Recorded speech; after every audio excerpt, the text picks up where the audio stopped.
요즘 날씨도 덥고 해서 제가 재미난 얘기 하나를 좀 길게 얘기하려고 합니다.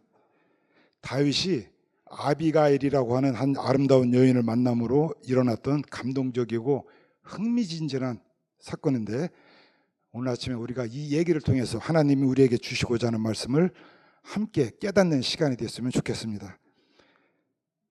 다윗이 인기가 높아지면서 사울의 시기를 받고 죽음의 위협을 느끼게 되자 광야로 피신하여 지내던 그러한 시절이 있었습니다. 바로 그때 일어났던 일입니다. 당시 다윗은 그 지역의 부유한 목축업자였던 나발이 이 광야의 무법자들과 도둑들에게 피해를 받지 않도록 도움을 주었습니다. 25장 16절에 보면 나발의 양을 치던 한 목자가 다윗과 그 일행들에 대해서 이렇게 말을 합니다. 우리가 양을 지키는 동안에 그들이 우리와 함께 있어서 밤낮 우리에게 담이 되었습니다. 특히 이 지방은 블레셋 사람들이나 아멜렉 사람들이 종종 출몰하던 위험한 지역이었기 때문에 다윗의 보호는 이들에게 굉장히 큰 힘이 되었습니다. 그러다가 시간이 흘러서 양털 깎는 시기가 돌아왔습니다. 한 해 동안 공들인 약물을 거두어들이는 이 작업은 비록 힘든 일이었지만 또 그만큼 즐겁고 신나는 일이었습니다. 그래서 이때는 술과 음식이 가득한 잔치상이 치러지게 되는데, 이것은 나발의 집에서도 마찬가지였습니다. 바로 이러한 시기에 다윗이 10명의 사람들을 이 나발의 집에 보냈습니다. 그리고 생각했습니다. 내가 지난 1년 동안 그 집의 가축들을 잘 지켜주었으니 알아서 음식을 넉넉히 보내주겠지. 이 광야에는 먹을 음식도 충분하지 않은데. 그런데 나발의 반응은 전혀 달랐습니다. 25장 10절 11절에 보면 나발이 죄송합니다. 제가 실은 지난 주간에 5일 동안에 갑자기 먼 여행을 하고 돌아왔어요. 피곤해서 그러는지 목소리가 일부에 때면 버텼는데 지금 버티질 못하고 자꾸 잠기네요. 잠깐만요.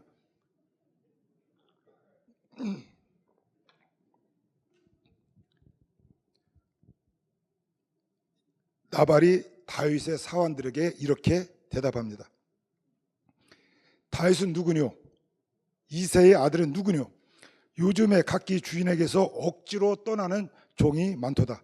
내가 어찌 내 떡과 물과 내 양털 깎는 자를 위하여 잡은 고기를 가져다가 어디서 왔는지도 알지 못하는 자들에게 주겠느냐? 그는 잔치 음식을 나누어 주는 것을 거절했을 뿐만 아니라 다윗과 그의 일행들을 모욕합니다. 마치 다윗에 대해서 처음 들어보는 양 말하며 그를 광야에 출몰하는 강도와 같은 부류로 취급합니다. 나발의 그런 태도에는 아마 나름대로 이유는 있었을 겁니다. 우리도 늘 경험하는 것이지만 보통 우리는 은혜 받은 것을 오래 기억하지 못합니다. 그러니 막상 주려고 할 때 아까운 생각이 들 수도 있었을 겁니다. 또는 도움을 받긴 했지만 다윗의 행동이 마음에 들지 않았을 수도 있어요. 그리고 어쩌면 다윗을 돕는 자에게 가해질 당시 사울 왕의 징벌이 두려웠을지도 모릅니다. 그런데 이유는 정확히 알지 못한다 할지라도 분명한 것은 은혜로 갚을 줄 모르는 실수를 했다는 것입니다. 그러니 이 말을 들은 다윗의 심정이 어떠했겠습니까? 정말 화가 났습니다. 그리고 그는 이런 모욕을 피로써 갚아주겠다고 결심합니다. 그래서 부하들을 무장시키고 나발의 잔치집으로 출발합니다. 배은망덕하게도 터무니없이 자신을 모욕한 무례하기 짝이 없는 나발을 죽일 참이었습니다. 나발의 그 야비함이 다윗의 속에 있던 그 야비함을 건드려 깨운 것입니다. 그래서 25장 22절에 다윗은 이렇게 말합니다. 내가 그에게 속한 모든 남자 가운데 한 사람이라도 아침까지 남겨두면 하나님은 다윗에게 벌을 내리시고 또 내리시기를 원하노라. 이제 나발은 죽은 목숨이나 다름없었습니다. 다윗은 이성을 잃어버렸고 또한 그 순간 하나님의 기름 부음 받은 자로서의 정체성을 잃어버렸습니다. 여러분, 다윗이 누굽니까? 미쳐가고 있던 사울 왕이었지만 그럼에도 그에게 하나님이 함께 하신다는 것을 알고 차마 그를 해하지 못했던 다윗이었습니다. 그런데 지금 그의 마음속에 가득한 분노는 결국 그를 사울처럼 만들어갑니다. 음식 하나 때문에 자존심이 상해서 사람들을 죽이려는 분노를 품게 된 겁니다. 그리고는 이것이야말로 정의를 이루는 일이라고 굳게 믿었습니다. 우리 주위에도 이렇게 살아가는 사람들이 있지 않습니까? 그렇지 않아도 사는 것이 힘들고 지치는데 누군가가 우리를 불쾌하게 하고 방해하고 원하는 것을 주지 않게 되면 우리 안에 있는 거만한 자아가 불끈해져서 그래, 언젠가 두고 보자. 어떻게 네가 나한테 그럴 수 있어? 내 반드시 갚아주고 말 테다. 각오를 다짐합니다. 미움이 점점 커지고 끓어오르는 화를 참지 못합니다. 오늘 많은 사람들이 이 화를 통제 못해서 폭력을 휘두르거나 다른 사람을 해하면서 결국 자신의 삶도 망치는 것을 봅니다. 화하니까 갑자기 여러 가지 생각이 나는데 그중에 한 가지 제가 잠깐 소개해 보겠습니다. 대전에서 있었던 일로 한 20년쯤 되었나요? 그때 신문에 났던 기사를 기억하는 분들도 계실 겁니다. 시내 골목길 여기저기서 새벽마다 방화 사건이 있었습니다. 범인을 잡고 보니 목사님이셨습니다. 사연은 이랬습니다. 시골에서 목회하다가 대전에 나와 시내 상가 지하에 교회를 개척했습니다. 그런데 몇 년이 지나도 교인들이 오질 않아요. 그런데 어느 날 새벽에 기도회를 하고 나가다가 교회 입구에 쓰레기가 쌓여 있는 것을 보았습니다. 그래서 여기에 쓰레기를 버리지 마시오라고 친절하게 글까지 써서 붙였는데도 매일 새벽마다 쓰레기가 쌓입니다. 그러던 어느 날 갑자기 그 쓰레기를 보는 순간 화가 나서 쓰레기를 불태웠습니다. 그런데 그것 한 번이면 좋았는데 여기서 끝난 것이 아니라 새벽마다 여기저기 쓰레기 모아진 곳이 있으면 어디든지 쫓아다니면서 불을 놓았습니다. 자신 안에 있던 절망감과 분노를 적절하게 통제 못하고 이런 식으로 표출하다가 결국 신문에까지 실렸던 안타까운 사건이었습니다. 예수님도 분노는 누구나 가질 수 있다. 그렇지만 하루를 넘기지 말라 얘기하십니다.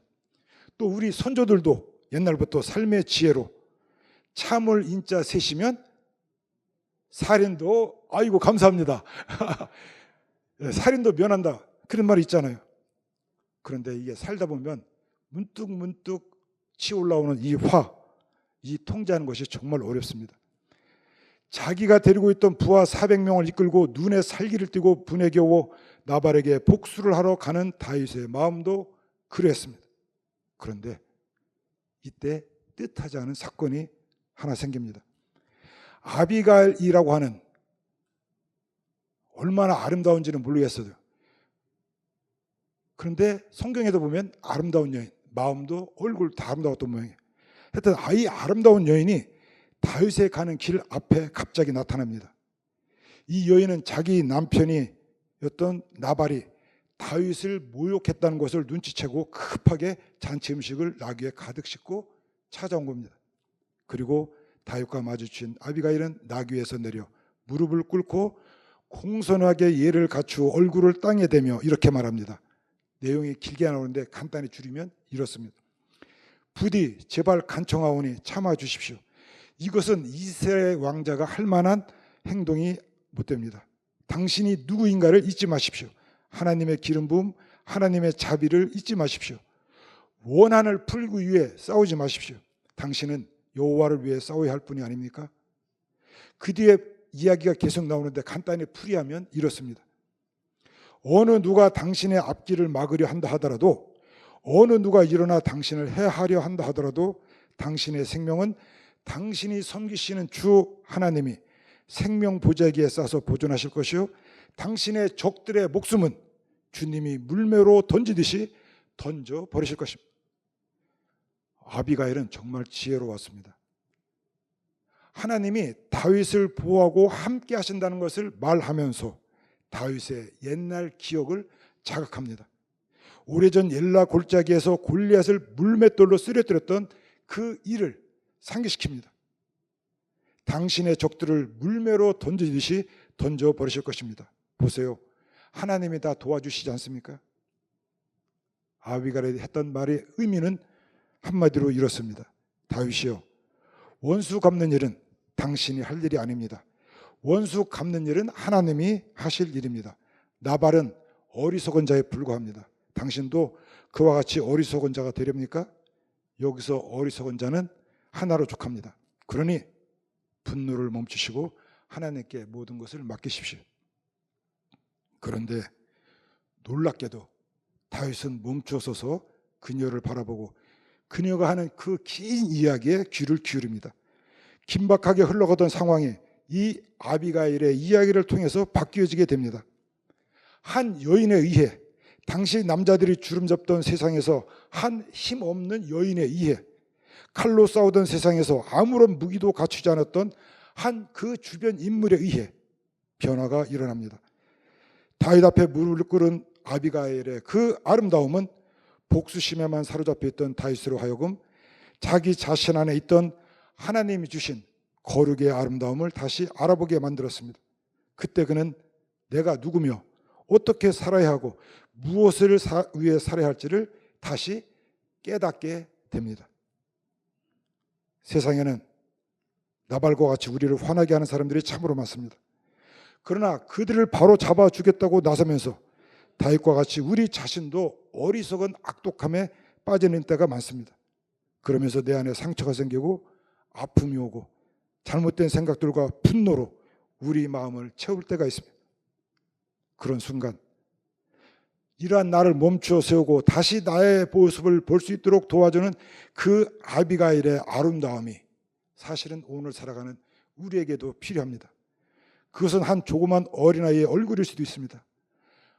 아까 교회 학교 학생 애들 이렇게 프로그램 하는 거 봤는데 아이들 모습이 얼마나 예쁘고 사랑스럽습니까? 이 귀한 아이들의 모습을 통해서 하나님께서 우리에게 기쁨을 주십니다. 여러분 아이들 얼굴 볼 때 기쁘지 않아요? 기쁘죠? 기뻐요. 그리고 미래에 대한 희망이 생겨요. 그 아이들 모습을 통해서. 또 아름다운 자연이나 늘 우리 옆에 있는 흔한 풀 한 포기를 보면서도 우리는 깨달음을 얻을 수 있습니다. 저는 이상하게 오래전 한 여자 집사님이 한 말을 잊지 못하고 가끔 이렇게 모임이 있을 때마다 얘기하곤 하는데 여기서도 또 잠깐 소개를 해보도록 하겠습니다. 이 여자는 이 집사님은 참 주일 저녁 예배 때는 재미있는 드라마 때문에 나올 수 없다고 목사인 저에게 거리낌 없이 얘기하던 그런 여자였습니다. 사는 게 다 그렇지 그러면서 살면서 별로 신나는 것이 없다는 태도를 늘 보이던 그런 여자였습니다. 또 세상을 시니컬하게 바라보던 그런 부인이었습니다. 그런데 어느 날 장에 갔다가 집에 돌아오면서 석양노을을 보게 되었답니다. 늘 다니던 골목길이고 늘 보던 석양인데 그날따라 석양이 왜 그렇게 아름답게 보이는지 장바구니를 들은 채 30분 이상을 넋을 잃고 바라봤답니다. 그리고 그 순간 자기의 마음속에 이런 생각이 들었다고 합니다. 산다는 것이 얼마나 좋은 것인가. 정말 행복하다. 정말 그리고는 그 후 그 여자의 삶의 태도가 정말 달라졌습니다. 우리는 늘 보던 그 석양 노을을 통해서도 어느 순간 삶의 소중함과 행복을 새삼스럽게 깨닫기도 합니다. 또 우리에게 깨달음을 주는 것은 우리의 자녀, 배우자, 부모님, 목사님 또는 우연히 내 옆을 지나치는 사람도 될 수가 있습니다. 어떤 사람은 자기 배우자를 왼수라고 말하는데 아니요. 그런 분들을 위해서 주님께서 특별히 하신 말씀이 있습니다. 왼수를 사랑하라. 부부간에도 상대방을 서로 배려하며 서로 배우면서 살아간다면 정말 얼마나 좋을까요?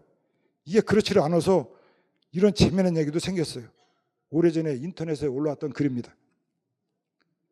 어느 부부가 시골길을 걸어가다가 다리가 아파진 아내가 남편에게 부탁했습니다. 여보, 나 좀 업어줘요.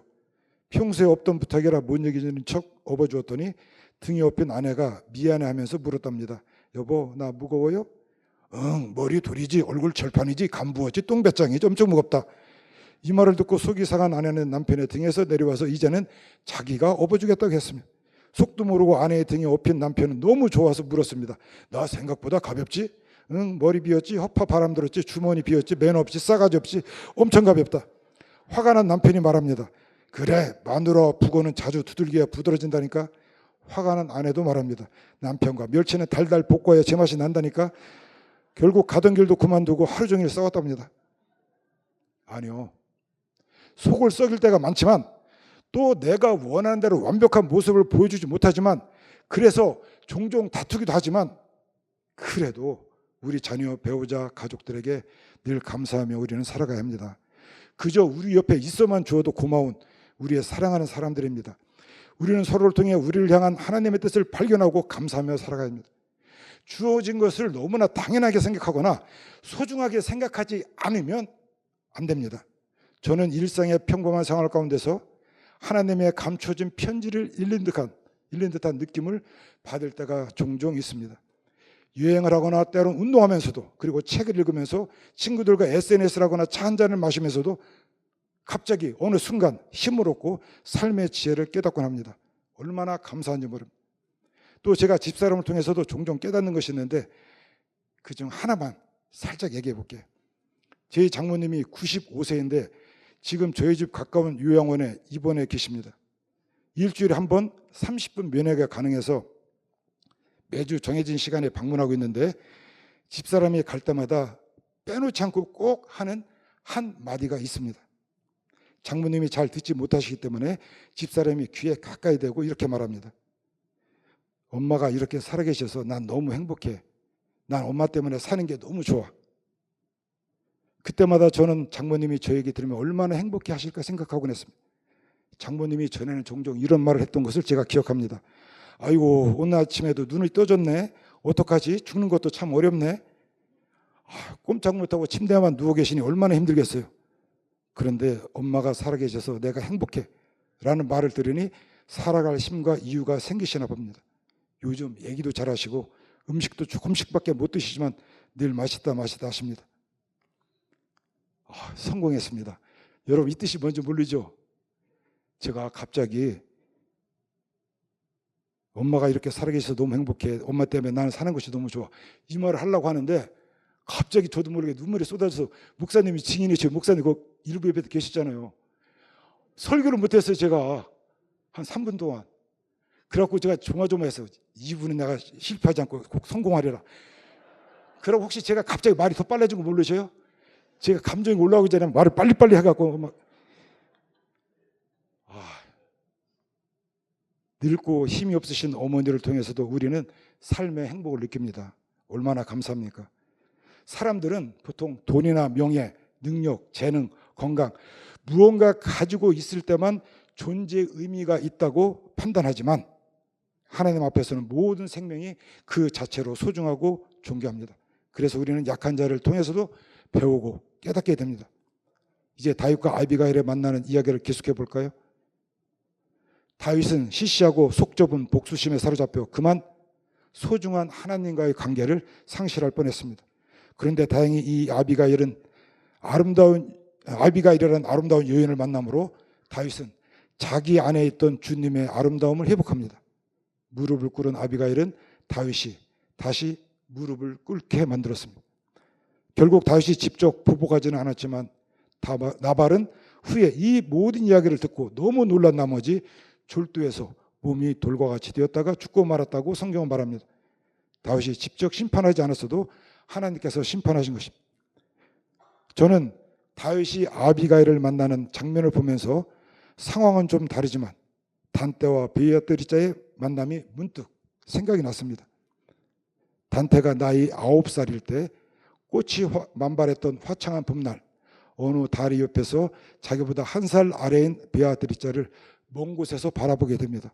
가슴이 마구 뛰는 경험을 하지만 가까이 가지는 못했습니다. 그러다가 18살이 되던 해에 우연히 똑같은 장소에서 베아트리자를 만납니다. 그러나 이번에도 차마 다가가서 말로 사랑을 고백하지 못하고 안타깝게도 바라보기만 합니다. 결국 베아트리자는 부유한 은행가에게 시집갑니다. 그러나 단테는 이 여인을 잊지 못했고 이런 마음이 그 유명한 신곡 디바인 카미디를 저술하는 동기가 되었습니다. 이 신곡에 보면 지옥과 연옥과 천국이 등장하는데 여기에서 천국의 아름다움으로 인도하는 여인이 바로 이 베아트리자였습니다. 베아트리자와의 만남은 그로 하여금 천국의 아름다움을 만나게 해줬던 것입니다. 우리는 살아가면서 순간순간 사실 이러한 만남을 갖게 됩니다. 그것이 어린아이의 미소이든 하늘의 구름이나 숲속의 진한 향기이든 또는 늘 내 옆에 있는 그 누군가이든 나를 돌아보고 깨닫게 해주는 많은 만남들이 내가 인식하든 못하든 늘 존재합니다. 그래서 그동안 나의 감정과 행동이 잘못되었구나. 이런 것은 나의 전체성과 어울리지 않는구나. 그렇지. 내가 내 감정에만 몰두해서 그만 하나님에 대해서는 잊고 있었구나. 이런 깨달음을 얻는 그 느끼는 순간이 있다면 이것을 하나님이 우리에게 주시는 말씀으로 받아들이고 우리의 무뎌진 마음, 분노로 채워진 마음, 무력해진 마음을 바꿔가도록 노력해야 됩니다. 이것이 오늘 주시고자 하는 말씀의 핵심이기도 합니다. 그런데 오늘 이렇게 주의 전에 함께 모여 찬양하고 기도하고 말씀을 듣고 있음에도 혹시 우리 마음 안에 여전히 누군가에 대해서 강팍하고 미워하고 화를 품는 그런 마음이 있습니까? 그렇다면 제가 주의 이름으로 부탁을 드립니다. 다윗이 아비가일의 말에 귀를 기울인 것처럼 이 시간 주의 말씀에 우리의 마음을 열고 귀 기울여 들으시기를 부탁드립니다. 그럼 다윗에게 변화가 일어났던 것처럼 하나님은 우리의 다쳤던 마음을 회복시켜 주시고 새로운 마음으로 살아갈 수 있도록 힘을 주실 것입니다. 요한복음 1장 14절에 이런 말씀이 있죠. 말씀이 육신이 되어 우리 가운데 사셨다. 우리는 그의 영광을 보았다. 그 영광은 아버지께서 주신 독생자의 영광이며 그 안에는 은혜와 진리가 충만하였다. 오늘 예배에 참석한 우리 모두 이제는 주님 안에서 이러한 은혜와 진리가 넘치는 삶을 살아갑시다. 그리고 우리를 통해 주변의 사람들도 본래의 아름다운 모습으로 회복해야 되는 일들이 일어날 수 있도록 노력해 봅시다. 이렇게 살아가고자 하는 우리 모두에게 주님이 함께 하시고 힘주시기를 주님의 이름으로 축원합니다.